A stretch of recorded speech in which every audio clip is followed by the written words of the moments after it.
We're back, and we're going to go right into part 2 with Mike.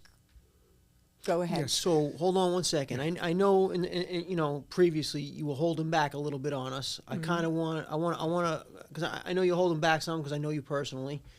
I want you to kind of try to, pull out, like, tell us about that guy, because there was a guy that was a heavy hitter on the streets. The guy Mike Suarez that's sitting next to me. You were a serious street dude, and that's kind of what I wanna get into, so we could, and then so we'll start out with that next phase of your life being a serious street guy, and then the transformation of you being a better guy after that. Okay, of course. So as I was saying, you come out of prison, okay, you want to be a changed person because supposedly prison rehabilitates you. It didn't work for me. I still had that I want to get back into the game because now I was smarter. Those years in prison, they helped me to a certain extent, but now I say I could do it better this time because now I'm going to do it my way. You understand? I'm not going to be following no one. Now they're going to follow me because I'm the one with the experience. And if whoever I get involved in my circle, I want to make sure that I'm part of that executive board where you can sit down and make decisions as well. Okay. I got back, I'm working in real estate. I was doing pretty good too. I mean, for my first time in real estate, I was like top producer, top salesman, getting plaques. I was making money. I'm like, wow, I'm like, this is the way to go.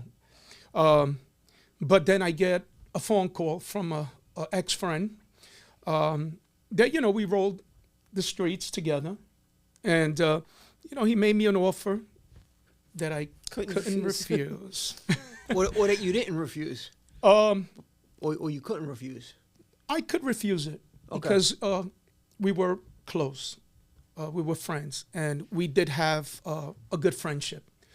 But he said, look, this time is different. And he showed me. And he said, just hang around and look what I have. Look what I'm doing. And if you don't like it, you don't have to do it. But I need you. I need you to run this for me. You're going to make this, that. And at that time, although I was working real estate, I was struggling because you have to wait for your commissions. And sometimes deals die out. Things happen. But, I started saying, look, I'm in my mother-in-law's house with my wife. She's pregnant. I was feeling pressured. I want to go. I want to start my life. And I figured I could do this part-time on the side. So as I was doing real estate, I was literally back in the game. But because I was dressing up with my nice suits and ties and my briefcase, I didn't look at it like I was doing nothing bad. So, sort of like a front. Most people already were catching up because I was already wearing, the Rolex and,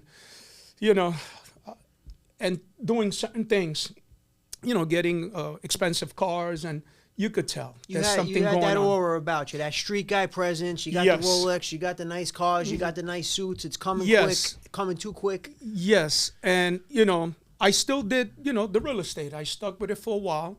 But then we hit the Gulf War, the first Gulf War back in 91, I believe.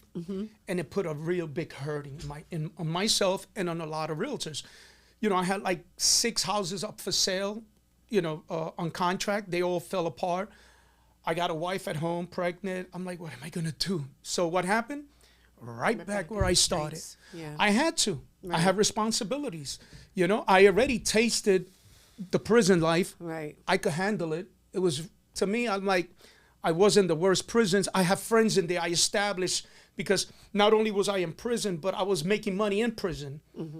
I got involved, I was a vice president of the Latin American organization with my partner. We were selling the greeting cards. We were involved. So we were making things happen inside. And people knew you. And people knew us. And when I came out, I said, you know what? I'm balancing the good world, the bad world. I'm like, it's all about making the dollar. So I said, this time around, I'm going to continue being conservative. I'm not going to do anything that would hurt me in any way because I was on parole. When you come out on, you're on parole. I had to do 10 years on parole, but I was taking a chance.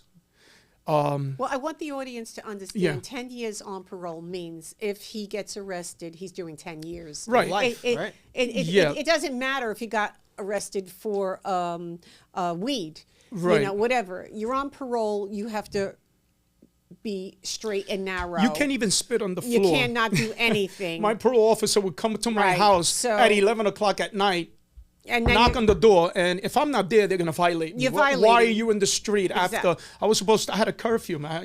Yeah. But I did the 10 years, and I still was, Okay.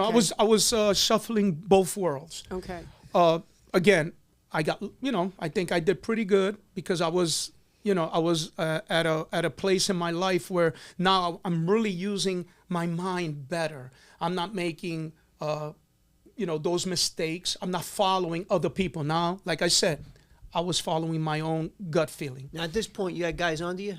Yes. So Plenty of guys. So, under. so you were pretty much like a capo on the street.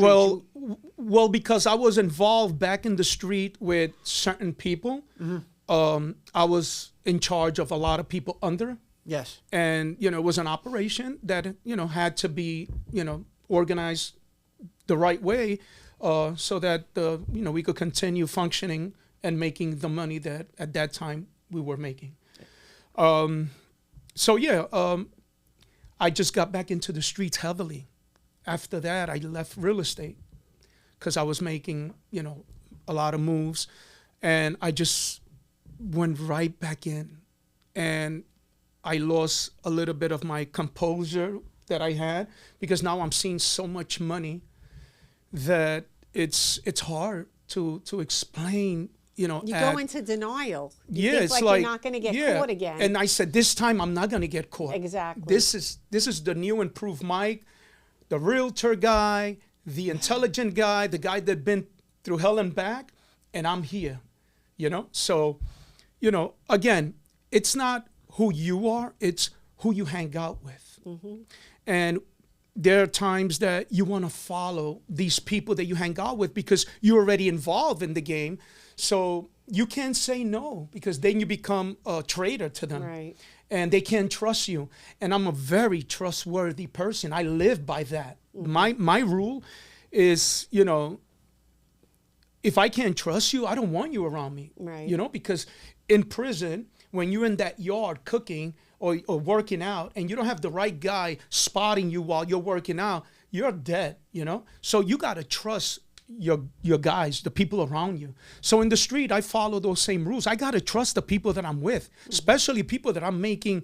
We're not talking about a few $1,000s, We're talking about a lot of money. Right. I mean, numbers that if I throw, it's impossible to Right. make, sense of it, to think that type of money is out there, or at least at the time that I was out there. So, once again, I kept going in the game. You were involved in an operation that was moving millions of dollars a Yes. year in business. Yes. Essentially. Yes. Yeah. Yes. Essentially, exactly. So, moving forward, things happened with the organization, and we had to make adjustments. So, I end up, or I try to leave because I already had a family. I had my firstborn. I was comfortable, but the people that I was still involved, they were heavily into it. And I was having problems with my wife at that time because she said, I used to go see you 8 hours. I can't do this no more. You can't blame her. And I cannot blame No. her. And that's something that affected me in my life because I also have two wonderful kids. And I was forced to be separated for many, many years from them, which they did change my life. I'm a whole different person today. Oh, I know that. Because of my children. And, I thank God that they came into my life because I don't know where I would have been today if I would not have them. Although they were not with me after, they were with me until they're teenagers. But there's a void there that I'm trying to make up again with my kids that, I think that your kids not knowing how you were raised and then understanding to hear your story, to be honest with them, the compassion. Like, my children didn't know a lot of things about me until I started telling my story, and I wrote a book and all of that. My kids literally sat there. You've been with me with producers and directors that sat there and cried, literally, sat there and cried and said to me, do you know how cheated you were in life? Like, you were cheated in life. Yes. And that's basically what happened to you. So there's not anything that someone could blame you for, because the upbringing that you had, you did the best you could under the circumstances you were dealt. Right. And correct. at today, you did a damn good job. Yes, I'm You did a damn good job at yourself. Yeah. You're working, you're in real estate, you're Yeah. mending your fences with your children. You know, you're excited. That's all I ever hear you Yes, talk about is your yes, children, yes, your grandchild. yes. So I think that you've come full Yeah, circle. definitely. I've come a long way. come I, full circle. I really didn't think I was even going to make it to 30. Never mind. Should I say my? Yes, because people don't believe Yeah. you look so good for your age. I'll be 60 years yeah, old Yeah. this October coming. So I do have a lot of wisdom, a lot of knowledge, and I'm hoping that I could help others with what I've been through. Maybe I'll make a change somewhere around. So yes, Andrea, I had a type of a up and down rough life, but at the end of the day, it's not how you start, It's how you finish. it's how you finish. And I feel very fortunate that I'm here sitting. Actually, you know, most people wanted me to sit with them a while back, but I decided to go with Andrea. She caught me off guard. I wasn't love ya. prepared for this, but she's an amazing person, and her son, I met them, and they've been nothing but awesome and amazing. So I want to thank you for giving me Thank the you. courage and working the courage to sit here. Because I feel it's a healing for you. You know, it's Yes. a healing always when we get everything out. It's like having all that garbage stuck in you. It and does the feel garbage good. is overflowing. It It does feel good. overflows. Yeah, it feels- So yeah. it's better that you unfolded Yeah, all of yeah, that. And thank you so much anyway for coming on. Of course. So I didn't know he was coming on today. Obviously, it was a surprise. I mean, I expected to see you today, but I didn't Yeah. realize you were coming on the podcast with us today. So it was actually I'm glad you decided to come down. But before we close out, Yeah. I think it would be beneficial, because I know you as a person would like to close out with, just telling the people that are watching, the negative impacts. I mean, because I know that this interview got a little bit emotional. It got a little bit deep into family. But the reality of it is, you're a guy that grew up in East New York, from the streets, the gritty, grimy gutter, essentially, in and around drugs, gangs, violence, in and out, in prison. It affected you with your family. Like, there's a lot of deep stuff that's actually happening here. And I know, there's a toxic poison behind all of this that, it's parents not watching their kids or not knowing any better to take care of their kids and raise them the right way in the hood. And then you also have,